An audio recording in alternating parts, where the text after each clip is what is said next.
Harka fuunee akkam jirtu daawwattoonni chaanaala kankoo fi hordoftoonni chaanaalii kankoo ani gammachuudha. Chaanaaliin immoo Visual Entertainment jedhama. Egaa viidiyoo guyyaa darbee isiniif hojjedhee gallakise keessatti kutaa lammaffaa isaa qabadhee akka isiniif dhiyaadhu waadaa isiniif galee ture. Egaa kutaa lammaffaa isaa har'a qabadhee dhiyaadheera. Hundumti keessan hanga dhumaatti akka hordoftan, namoonni immoo kutaa tokkoffaa hin daawwatin liinkii viidiyoo kutaa tokkoffaa san description box irra isiniif kaayaa isa daawwadhaati. San booda ka itti aanu kutaa lammaffaan isa kana waan ta'eef akka hordoftan isin affeera. Egaa namoonni chaanaalii kiyyaaf haaraa taatan immoo chaanaala kankoo subscribe gochuudhaan maatii chaanaalii kana akka taatan isin affeera. Viidiyoo kanas yuutuubaroota hedduu bira akka qaqqabuuf share gochuun dagatinaa, like gochuudhaan immoo viidiyoo keenya har'aa haa jalqabnu. Yeroo gaarii. Akkuma argitan liinkiin viidiyoo chaanaalii kankootirraa fudhadhee viidiyoo kanaan dura hojjedhe YouTube chaanaaliin Galaanaa Gaaromsaa doolaara hojjechuu dhaabee jira isa jedhu kana liinkii kana fudhadheetiin weebsaayitii sanarratti erga copy paste godhee booda weebsaayitichi immoo deebisee akka haaraatti liinkii haaraa create gochuudhaan naaf kennee isa sam immoo fideet Facebook irratti amma post godhaa jechuudha. Post erga godhee booda faayidaan liinkiin kun nuuf kennuu danda'u isinitti agarsiisa jechuudha. Kan egaa amma kallattiidhaan liinkii isaa kana bakka post jettu kana deemeet kilik godhaa. San booda waan uumamu waliin laallaa jechuudha. Post ishee jettu kana kilik godha. Akkuma argitan post naaf gochaa jira. Amma viidiyoon an liinkii isaa fidee gallakkise kun post ta'ee jira jechuudha. Egaa akkuma argitan iddoo YouTube chaanaaliin Galaanaa Gaaromsaa jedhu olitti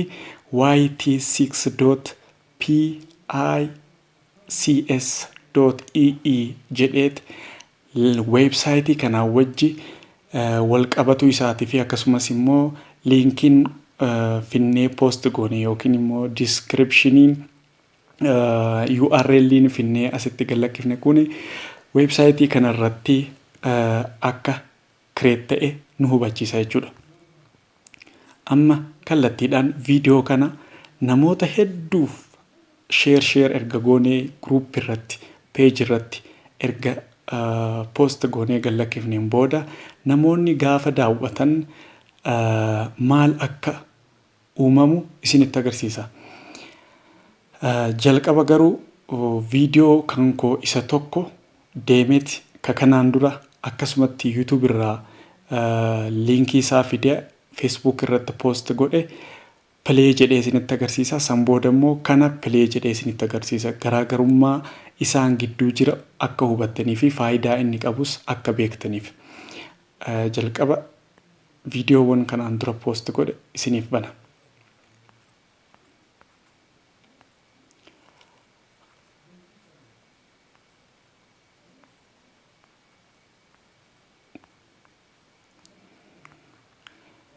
Viidiyoo dhiyootti post godhen qabu saniif tarii amma fakkeenya viidiyoo isa kana banee isinitti agarsiisu. Viidiyoon kun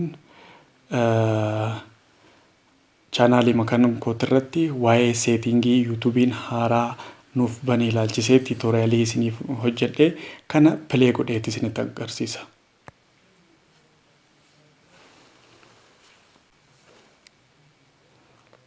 Nuuf banaa jira egaa.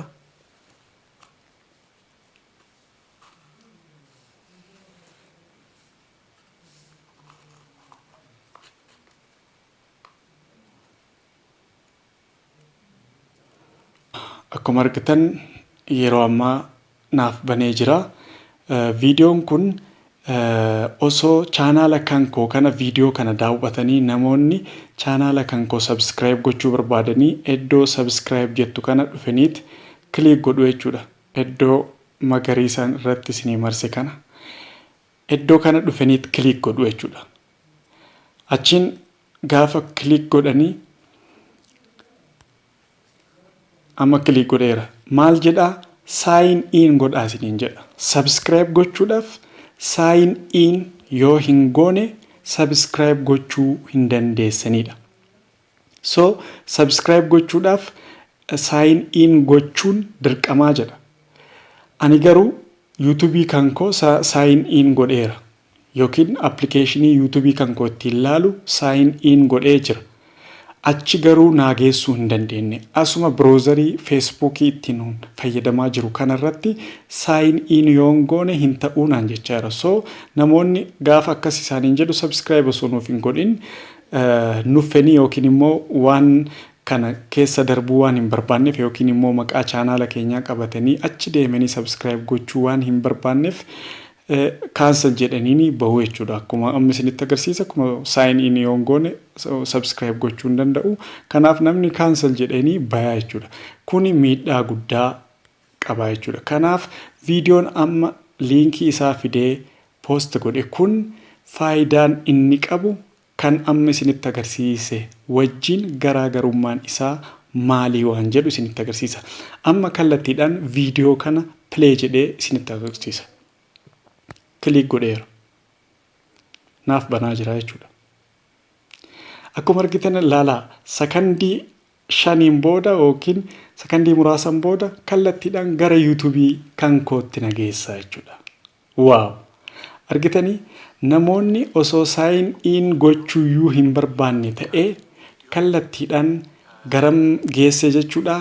Gara YouTube chaanaalii kiyyaatti na geesse jechuudha. Kallattiidhaan amma YouTube chaanaalii kankoo naaf banee jira. Ani jalqaba emailii biraatiin seenee waan ta'eef subscribe godhee isinitti agarsiisa jechuudha. Asumaan namoonni subscribe gaafa gootan dogongora tokko raawwattan isinitti agarsiisa. Subscribe bakkeen gootan iddoo amma magariisaan isinitti agarsiisu kana jechuudha. Iddoo kana iddoo subscribe jettu kana jechuudha. Yeroo tokko click gootu gaafa click gootan halluun inni diimaa kun hin jijjiirama jechuudha. Click goona. Akkuma argitan amma subscribe ta'ee gurraacha'eera halluun isaa. Garuu maal gochuu qabnaa ammas iddoo mallattoo ishee kana mallattoo bilbilaa kana jechuudha. Ishee kana yeroo tokko click goonet bakka all jedhu kanarratti goonaa jechuudha. Kuni maaliif nu fayyada? Subscribe gochuun kan keessan qofti faayidaa hin qabu.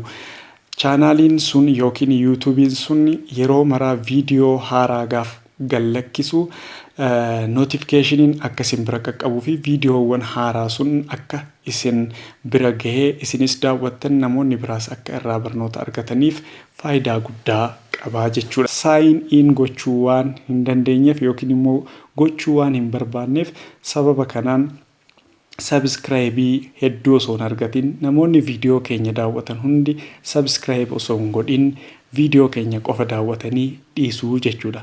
Sababa saniin subscribe osoo hin argatin hafna. Waan har'a isinitti agarsiise kana gootan taanan yeroo gabaabaa keessatti subscribe 1,000 fi isaa olis argattu. Chaanaaliin keessanis hedduu dabalaa ni guddataa. Mallaqni chaanaala keessaniin argattanis kan duraanitirraa hedduu fooyya'aa ta'a jechuudha. Egaa sagantaa kankoo kanumaan xumuraa viidiyoo kutaa tokkoffaa hojjedhe description box irra liinkii isaa isiniif kaayaa seenatii daawwadhaa. Namoonni viidiyoo kana akka daawwataniif share waliif gochuun dagatinaa. Waan na wajjin turtaniif ulfaadhaa. Galatoomaa. Nagayaan naa turaa.